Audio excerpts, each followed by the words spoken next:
धुळे शहराच्या दक्षिणेस औद्योगिक परिसराजवळ मोहाडी उपनगरातील वाल्मिकी नगर आहे.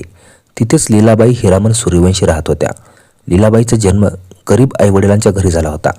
नंतर त्यांचे लग्नही एका गरीब मेहनत मजुरी करणाऱ्या माणसाशी झाले. त्यांचा एक मुलगा होता. गरिबी सुरुवातीपासूनच त्यांच्याच बरोबर होती. पण या सर्वांनाही दुर्लक्षित करून लीलाबाई आणि त्यांच्या पत्नींनी आपल्या मुलाचे पालनपोषण संपूर्ण मनाने केले आणि त्याला चांगले संस्कार दिले. मुलाला मोठे होताना बघून त्यांना आशा होती की त्याचे भविष्य, त्याचे जीवन बदलेल. याच आशेवर लीलाबाई आणि तिचे पती प्रत्येक दिवस मेहनत करत राहिले. गरिबीत घालवलेल्या जीवनाच्या दरम्यान एक दिवस लीलाबाईवर दुःखाचा डोंगर कोसळला. त्याचे पती हिरामन सूर्यवंशी अचानक मुलाला आणि पत्नीला सोडून या जगातून निघून गेले. पतीच्या मृत्यूने लीलाबाईला आतमधून तोडून टाकले. पण मुलासाठी त्यांनी स्वतःला सामावले आणि त्यांनी दिवसरात्र मेहनत केली. प्रत्येक त्रास सहन करताना मुलाला मोठे केले.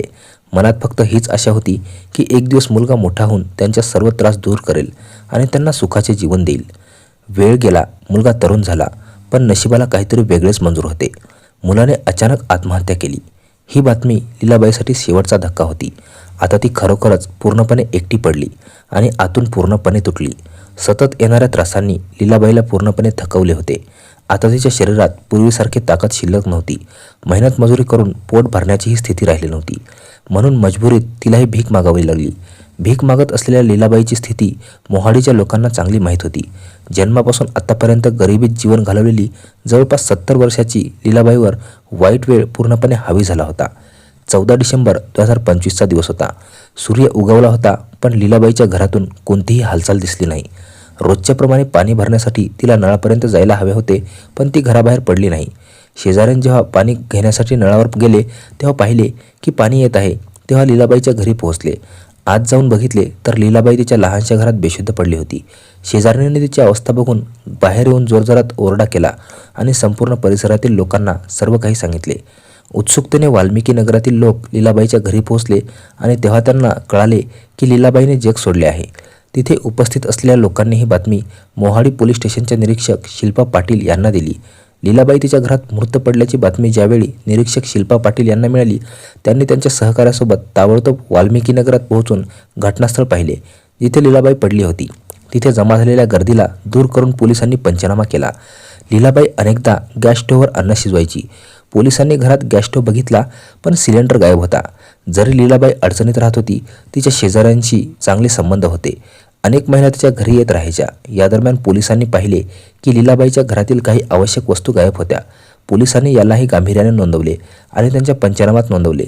शेजाऱ्यांच्या मदतीने मोहाडी पोलिसांनी लीलाबाईचे शव धुळ्याच्या सरकारी रुग्णालयात पाठवले. वैद्यकीय तपासणीत सुरुवातीला कळाले की लीलाबाईच्या खाजगी अवयवातून रक्तस्राव होत होता आणि तिचा गळा दाबला गेला होता. सुरुवातीच्या तपासणीत हेही कळाले की तिच्यासोबत गैरवर्तन झाले होते आणि तिची हत्या केली गेली. ही बातमी मोहाडी परिसरात पसरताच लोक खूप रागावले. विशेषतः महिला या घटनेने आणखी नाराज होत्या. भीक मागणाऱ्या एका 70 वर्षाच्या महिलेसोबत वाईट आणि गैरवर्तन करून तिच्या हत्या केल्याची बातमी मोहाडी गावात वाऱ्यासारखी पसरली होती. लोक या घटनेविरुद्ध आपला राग दाखवण्यासाठी आपापले दुकाने बंद करत होते. मोहाडीच्या महिलांनी रस्त्यावर उतरल्या आणि मार्ग रोको आंदोलन सुरू केले. गावात वाढत्या रागाला लक्षात घेता पोलीस अधीक्षक श्रीकांत ढवरे, अप्पर पोलीस अधीक्षक अजय ढवरे आणि उपपोलीस अधीक्षक राजकुमार उपासे यांनी सहकार्यासोबत घटनास्थळी धावले. धुळे महानगरपालिकेच्या निवडणुकीच्या वेळी शहराचे वातावरण बिघडू नये म्हणून शहरात आलेल्या पालकमंत्री जयकुमार रावल यांनी धुळ्याचे विधायक अनुप अग्रवाल यांच्यासोबत मिळून लीलाबाई सूर्यवंशी यांच्या घरी जाऊन रागावलेल्या लोकांना शांत करण्याचा प्रयत्न केला. पालकमंत्री जयकुमार रावल यांनी पोलिसांना आदेश दिले की जो कोणी पापी लीलाबाईसोबत गैरवर्तन करून तिच्या हत्येचे कारण झाला असेल त्याला ताबडतोब पकडा, त्याविरुद्ध प्रकरण नोंदवा आणि लवकरात लवकर न्यायालयात कारवाई करून त्याला शिक्षा दिलवण्याचा प्रयत्न करा. या गंभीर घटनेला लक्षात घेता पोलीस अधीक्षक श्रीकांत ढवरे यांनी मोहाडीच्या उपपोलीस अधीक्षक राजकुमार उपासे यांच्या अध्यक्षतेखाली एक टीम तयार केली. यात पोलीस निरीक्षक समाधान वाघ, दीपक पाटील आणि शिल्पा पाटील यांचा समावेश होता. टीमला हे काम सोपवण्यात आले की घटनेचे संपूर्ण सत्य समोर आणा, आरोपीला पकडा. गुन्हेगाराने घटनास्थळी कोणताही पुरावा सोडलेला नव्हता, पण घरात एक मनगटी घड्याळ सापडले. याच सुगावावरून पोलिसांनी तपास सुरू केला. घड्याळाचे फोटो मोहाडी परिसरातील व्हॉट्सअप ग्रुपवर पाठवण्यात आली.